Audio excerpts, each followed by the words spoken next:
Si on n'avait pas la gare, où est-ce qu'on irait? Dans un endroit. La gare, c'est quand même mieux qu'un endroit. Ouais, c'est plus vivable. C'est pas comme une famille. Ah, c'est pas comme. Ah oui. Sans la gare, où on irait? Oh, tout le monde s'en va, repart, revient. Nous, on n'est pas des nomades, hein. On est des citadins, mais des citadins de choix. Avant, il y a longtemps, avant dans les gares, il y avait une odeur, Une odeur de gare. plutôt une odeur de train. Une odeur de locomotive. Ouais, c'est ça. En plus, Raymond, une odeur de jambon fumé. De vieux jambon. Oui. Et comme une odeur de femme qui s'est assise sur de la cendre chaude. T'as déjà connu une femme qui s'assoit sur de la cendre chaude? Ah, j'ai dit comme. J'ai pas dit qu'elle s'est assise, hein. J'ai dit comme une qui s'est assise. Quand elle fumait de tous ses naseaux et qu'on la regardait droit en face, la locomotive, un vrai taureau. Ah ouais, un taureau femelle. Maintenant, les hommes, les gars, bah, ça sent que le désinfectant. Il n'y a pas que nous pour avoir une vraie odeur d'homme. Une odeur d'humanité. Hein?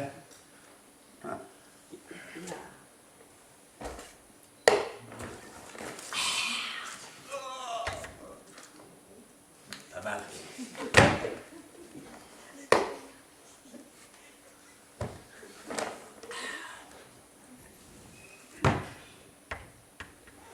Allez. Il paraît qu'il y en a qui se souviennent encore de l'odeur de leur mère.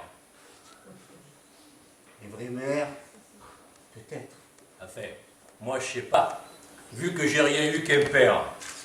Même que les gamins à l'école, quand ils me disaient qu'ils recevaient des coups de pied au cul, ben moi je les enviais.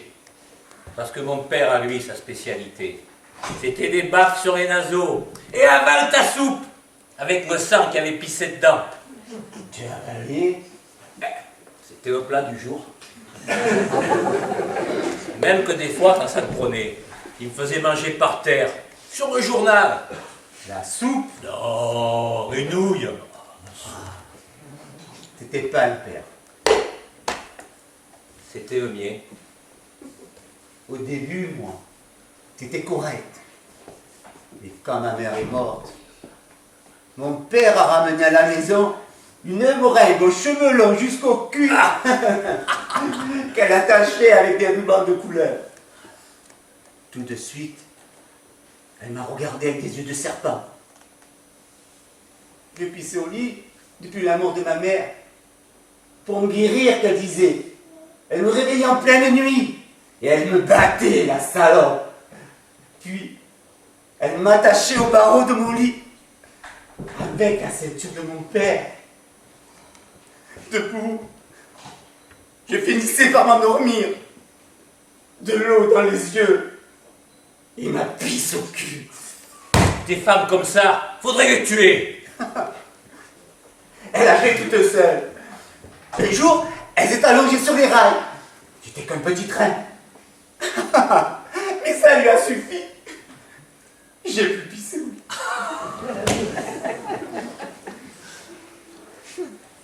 Dis, qu'est-ce qu'on retrouve quand on s'est fait marcher dessus par un train? Qu'est-ce qu'on retrouve? Des morceaux, ouais. On a retrouvé des morceaux. On a retrouvé une de ses mains accrochée dans un arbre avec ses grosses dents. Ce jour-là, ça a été le plus beau jour de mon enfance.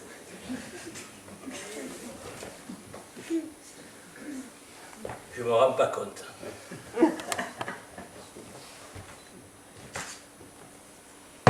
Dis, on est dans le jour ou on est dans la nuit?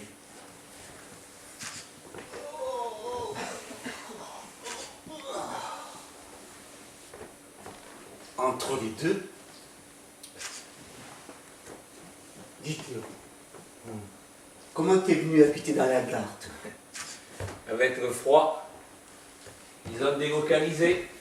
Alors plus de travail, plus de maison. T'as tout perdu comme moi? Non, ils m'ont laissé ma carte d'identité. Ah oui? Ils m'ont laissé ma carte d'identité. Mais ils m'ont retiré mon identité. Ils m'ont parlé d'une voix forte, me regardant de moi, au milieu de mon front, là, que la surface d'une pièce de 5 francs. J'ai su qu'il fallait sortir. Et ils m'ont dit, vous avez de la chance, on vous laisse vos mains. Des mains sans objet, aux ongles trop longs, plus sales que la saleté même. Des mains qui ne savent plus rien faire, même plus un numéro de téléphone. Et puis ils m'ont dit, on vous laisse vos pieds, c'est toujours utile. Alors j'ai marché mes pieds jour et nuit, de porte en porte verrouillés. Des pieds qui ne sont plus que des semelles déchiquetées. Et puis ils m'ont dit, on vous laisse votre voix. Et ma bouche a perdu jusqu'à la forme des mots, jusqu'au soupir, jusqu'au gémissement. Dire est mort. C'était comment avant? Tu sais, les mots simples, mais qui faisaient vivre. Je ne sais plus. Et ils m'ont dit aussi, on vous laisse votre mémoire. Toujours utile. C'est vrai, je me souviens. On disait de moi, qualifié, habile et consciencieux. Mais peut-être qu'ils ne le disaient pas, peut-être que j'étais le seul à entendre. Et puis là, ils m'ont dit, on vous laisse votre liberté, c'est ce que l'homme a de plus précieux. Eh bien j'y suis dans la liberté. Je me lave dans les toilettes de la gare, au milieu des odeurs de pistes multiples. Je lis les nouvelles en titre des journaux. Et quand je veux acheter un sandwich, je n'ose même plus dire avec des cornichons. Ils ne m'ont laissé que ma carte. Ne restez pas comme ça, Raymond. Tout le monde nous regarde.